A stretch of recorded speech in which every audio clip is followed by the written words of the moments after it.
What's up, guys? There is a missing link, and the missing link is in training and recreating scenarios. I often talk to you about what you should learn, as in the forms of technique for the best form of self-defense, jiu-jitsu and Muay Thai and judo and good forms of strong martial arts. That is all good and well. But if you are not recreating scenarios, the gap between learning skills in the real world is miles apart. And what I mean by that is a lot of people get caught up in looking at someone hitting the pads in boxing. Often I've had a client say, look at that person hit, I would hate to fight them. Guys, it means nothing. You could give me or any good trainer someone who's very coordinated, give me half an hour with someone who's never thrown a punch or a kick, and I could have them looking fairly decent on pads, and you might say the same thing. Can they fight? No, not at all. They just look impressive athletically and they're very coordinated. Then you can get the opposite, someone who doesn't look good on pads. You might assume the wrong thing about them, and in the ring or the cage or the street or the combat, they're a killer. So don't get caught up in someone's appearance or what they look like, thinking whether they can fight or not.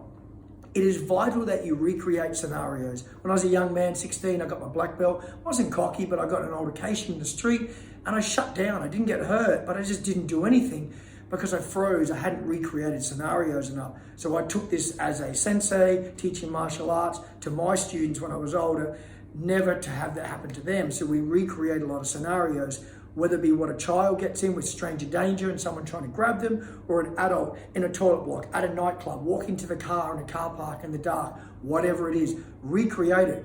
Because the real world isn't bowing, isn't compliant, isn't nice wrist grabs, it's swearing, it's violent, it's people saying, fuck you, I'm gonna kill you, I'm gonna knock you out, I wanna knock your teeth in. You need to recreate these scenarios. If you're not, most people will shut down. Some people have it mentally and they can just deal with it and they're tough and they don't have any skills. I'd be more scared of that person than the someone who's skilled and very controlled and doesn't have it mentally. There's some people out there naturally who will just fight. They will not give in. But most people don't have that. So you need to recreate those scenarios. This is vital. As someone who did 8 years in a nightclub, a front door dealing with drunk people on drugs who are very violent, you learn very quickly what works in the dojo and what works in the real world. It's very important that you don't blur those two things, because I've seen people get in trouble thinking they know these moves are going to work in the real world, and it doesn't. They get laughed at, they end up on their back, and they get beaten up. In the real world, guys, it comes down to headbutts, elbows, knees, kicks to the groin, throat strikes, eye gouge, whatever it takes to survive. So there's a toolkit you need to have for the real world that you know things will work. And then there's your other skills that are amazing. I respect tradition, I love it. Done martial arts since I was 11 years old. And it's a very important element for control and for discipline. And I respect that. But please do not merge or blur the two, because you could get yourself in trouble.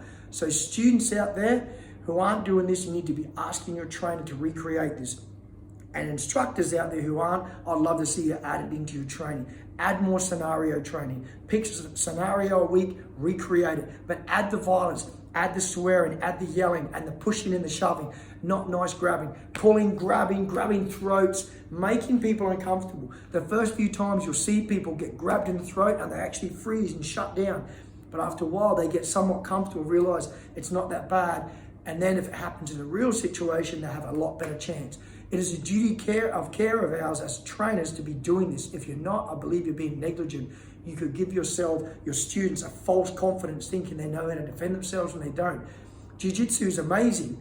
It's amazing for the ground. It's your best on the ground. But even in jiu-jitsu, you need to be adding striking in for the MMA and the striking side of it, because the real world, if someone gets it down, they're not trying to armbar you, they're trying to smash you in the face. So I'm sure there's plenty of trainers out there that do that element, but those who don't, I'd love to see you add it in. I hope these tips help you out and you can improve your training and improve your students' quality of learning, give them more confidence. And trainers, I really hope you take this on board for those who aren't doing it. If you want to talk about anything else, have a chat to me, do a live chat, let me know. But I hope these tips help you out and you can introduce it into your training. Cheers, guys.